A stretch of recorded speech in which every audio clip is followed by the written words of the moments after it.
Hey guys, Scout with No Name here. I don't know if you watched my videos on episodes 3 or 4. If you haven't, what are you doing with your life, first of all? But if you haven't, I basically described how I got behind on Loki season 2, just to life being so busy. So I appreciate you guys understanding that, and I'm glad to finally be caught up. Can't wait for episode 6. But in the meantime, episode 5 is titled Science Fiction, and I have a hard time thinking about how much I enjoyed it. I think it was good. One of the biggest criticisms was it seemed drawn out. I just seen a lot of people saying that, and I would tend to agree. I don't. Some people have been saying like it could have been just like that could have been the first part of an episode. I don't know if it's twice as long as it should be, but I think 5 minutes could have been trimmed easily. Maybe even 10, maybe. But ultimately, I did like it. And this doesn't contain spoilers for episode 5, but I will be spoiling what's happened in the season so far, especially episode 4. So that's your warning if you have not seen that and don't want it spoiled. But for episode 4 to end the way it did, with, first of all, Timely dying, I guess, and that was very surprising to me.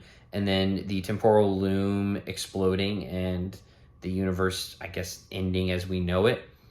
That was a pretty big deal, but like I alluded to in my previous video, I just was a bit like, I obviously, and I'm not the only one to feel this way, they're gonna figure it out. Time just can't end. And it's like, well, yeah, all these future MCU shows that we announced, they were just a smokescreen. Loki season 2 actually ends the MCU.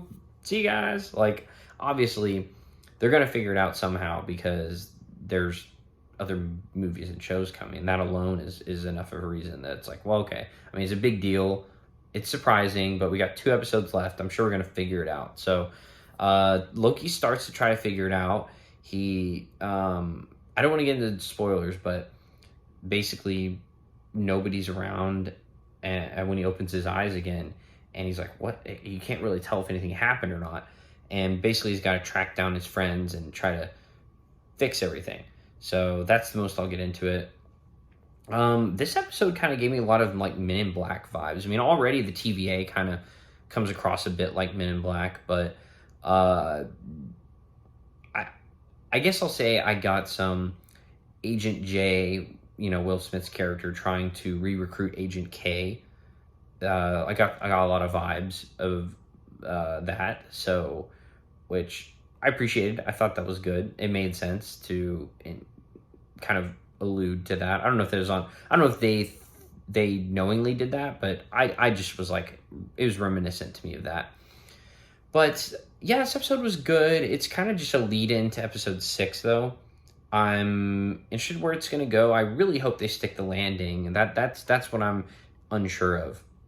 The season's kind of been all over the place, not necessarily in a bad way, mostly been in a good way, but I think whether they stick the landing or not and how well of an ending it ends up being is going to kind of solidify my thoughts on whether the season was a good season, a great season, or not that great of a season. So we'll see. I'm excited, but that's really all my thoughts on this. I imagine, kind of very minor spoiler, Jonathan Majors' character is not seen in this episode. I'm wondering if he's going to come back. I feel like he has to, and I feel somehow we got to get back to Renslayer, right? So I don't know. I just hope they can tie up all these loose ends, make it all make sense, and hopefully give us a better feel for the continuity of the MCU and how I hope they're able to explain that it doesn't contradict some of the movies or shows that we're thinking it does. So yeah, let me know what you guys thought in the comments. Appreciate you guys subscribing. I know lately I've been very happy. I've been happy with the views I've been getting on certain videos, but I've noticed on the analytics that a lot of people watching are not yet subscribed. So please consider doing that. I appreciate you guys, watching and giving any support you can get, and subscribing really helps. Like I said, my job is really busy, and I love doing this. So I trying to grow this to one day be able to do full time, and maybe get episodes early and start complaining about having to wait multiple weeks to finally get a conclusion to that episode. So that'd be awesome. But I appreciate you guys. I hope you guys have a good rest of your week, and I will see you guys in the next one.